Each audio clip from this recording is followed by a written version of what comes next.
McGarry of the Press of Atlantic City. Good morning, Mike. Hey, Sully, how are you this morning? Doing a little Rich Quinones impression there. Yeah, need some work maybe a little bit. We're working on it. All right, good enough. What's going on, man? Not much. Two interesting baseball games this week. Out at the Bridgeton Relays also. Out at the Bridgeton Relays where Kate Antonucci, who won the javelin at last year's Meet of Champions, and then injured his shoulder, a little rotator cuff slight tear during the indoor season, didn't really throw much during the indoor season. In his first outdoor meet, comes out and throws the javelin 196 feet and change, throws the shot put 59 and change. Both throws are, I think, number 2 in the state so far this spring. So Kate Antonucci of the Holy Spirit Senior shows that he's back and healthy and ready to defend his Meet of Champions javelin title. And then took in 2 baseball games. The first one, Millville beats St. Augustine Prep 5-1 out there. And later in the week on Thursday, watched St. Joe beat Holy Spirit 4-1. And what both those games had in common, both games sort of crafty left-handers on the mound for the winning team. Bobby Roslewicz of Millville got the win for his team, and Joe Marino of St. Joe got the win for his team. And I was really impressed by both of those pitchers. They don't really have, throw the ball 90, 95 miles an hour, but they got good breaking stuff, kept the hitters off balance, throw strikes, pitch to contact, and got their team's key wins this week. Yeah, I remember I saw Marino once last year against ACIT, and I was impressed with him. I was thinking, hey, man, this guy's going to have a really good year next year. He's one of those kids that, like you said, he's not going to really light up the radar gun, but he's one of those guys you get done with the game and you're like, man, I went 0 for 4. How did that guy get me 4 times? He's got an array of pitches and he works a strike zone. Really a nice left-handed pitcher there for St. Joe's. Yeah, absolutely. And I was kind of impressed by, kind of the theme of my story, which you can still find on pressofac.com, is that, Joe Marino is 5'10", 155, 156 pounds, so he doesn't look that intimidating out there on the mound. But like you said, at the end of the day, you're going to be 0 for 4 and kind of shaking your head. And what his coach, Tom Carney, said about him is interesting, too. And it probably is true. He pitches every big game for St. Joe. He pitched in the Diamond Classic last year when they beat Mainland Regional in the first round. He got, a win over Buena Regional early this year. He got a win over Holy Spirit on Thursday. So every big game, they kind of turn to him, and he steps up and takes the ball and deals with the pressure. And I was really impressed with the St. Joe baseball team. They don't have many guys. I think they have 11, 12 guys on the roster, but they really played a solid fundamental game in Absecon against Holy Spirit. And right now, if you look at it, they're one of 2 undefeated baseball teams in the Cape Atlantic League. It's them and Vineland, and St. Joe kind of in the forefront for that Joe Hartman, one of the league's 2 Joe Hartman Diamond Classic bids. Yeah, how surprised are you by Vineland? I mean, you look at that Cape Atlantic America Conference, and right off the bat, you think Millville, St. Augustine, and all of a sudden Vineland comes out, wins their first 5 games. They're sitting on top of the division. That's going to be a tough division because Egg Harbor Township's playing well. They're going to be going down to Myrtle Beach for a little while. So really kind of anybody's ballgame at this point in the Cal American. Right, you point out that division. The day after, I believe I watched Millville beat St. Augustine, and you think, okay, now Millville is kind of taking charge of this division there in front. You kind of look at it, and EHT comes back and beats Millville. Now, like you said, they go down to Myrtle Beach for 3 games this week, so that'll be interesting. But Vineland right there at 5-0. Now, they haven't played St. Augustine, Millville, or Egg Harbor Township yet. I think they've got 2 games this week. They play Bridgeton, and I think they're at Seneca, or they host Seneca later in the week. But Vineland, always a good baseball school, off to a 5-0 start, and putting them right there in the mix. And like you said, that's a tough division right now because you've got Millville, St. Augustine, Vineland, Egg Harbor Township, all right there, kind of looking, to get the edge in that division. Yeah, and we kind of mentioned last week about the Cal National. Teams like Oakcrest and Absegami getting off to good starts.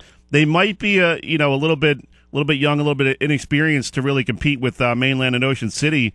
Those teams had a little bit of a tough start, but they're kind of rising to the occasion now and had a great game earlier this week with Mainland winning in 9 innings. So they're they still know how to win, those guys. Yeah, Mainland bouncing back, and I saw Mainland early in the season. I think opening the day after opening day, April 3rd, Jack Billings of St. Augustine struck out 14 Mustangs, and St. Augustine won that game, I think 6-2. But I was still impressed with Mainland. A lot of their young pitchers, they have some good arms.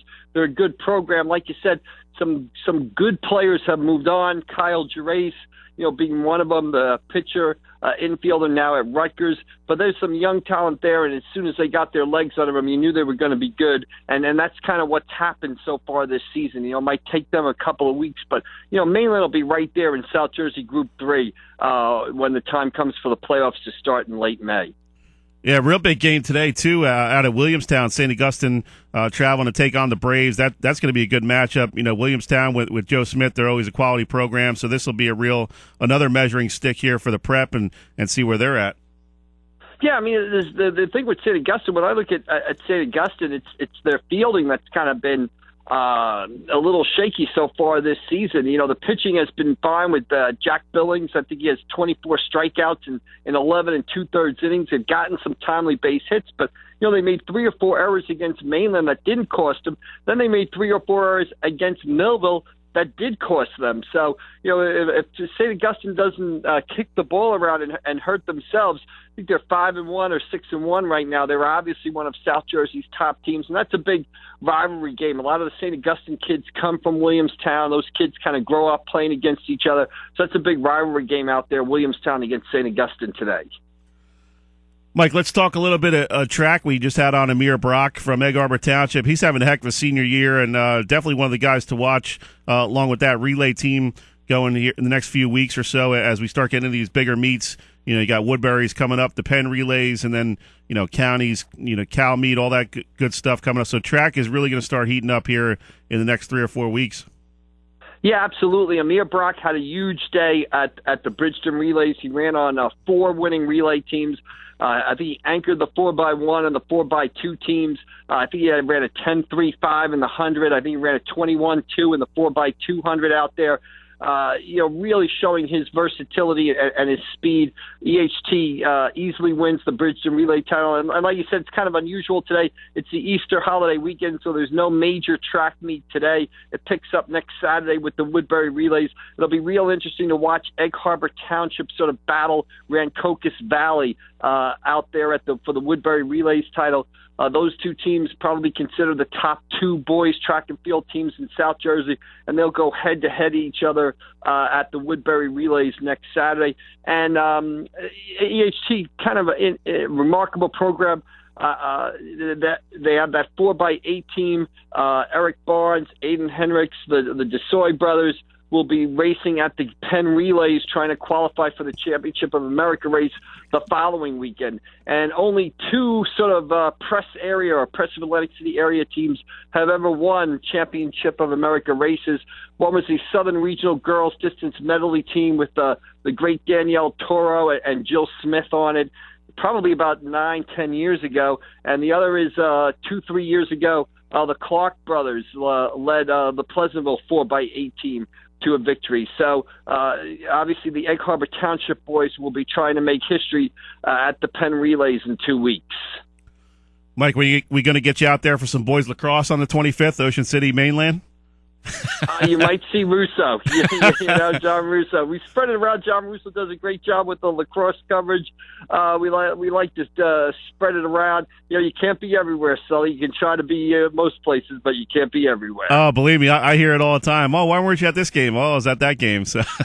All right, especially in the spring where there's just so many good events. There's so many, and then when you get later in the spring, you look at the schedule, and there's 5 or 6 events, and just about, there's something good in every sport. And the spring, of course, is overrun with sports. So there's something great every day, and try to get to 99.9% of it.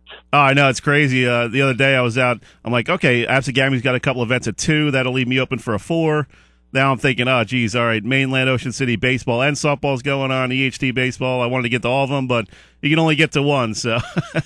Right, and exactly. And you mentioned Thursday's a great day, and you mentioned the Mainland Ocean City baseball game. You flip it over to the softball side of things, and you got Mackenzie Brennan getting her 100th career hit against against Ocean City. You had EHT with a big 4-3 softball win over Millville earlier in the week. So, like I said, there's something, like you said, there's something happening every day in the spring. It's enough to keep your head spinning. My head's already spinning, and it's only April 15th. Yeah, you don't need any help, basically. Good stuff, as always, Mike. We appreciate it. Enjoy your Easter, and we'll catch up with you next week, buddy. All right, great job. Thanks, Sully. Anytime. All right, thanks, man. That was Mike McGarry, the Press of Atlantic City. Always enjoy getting his updates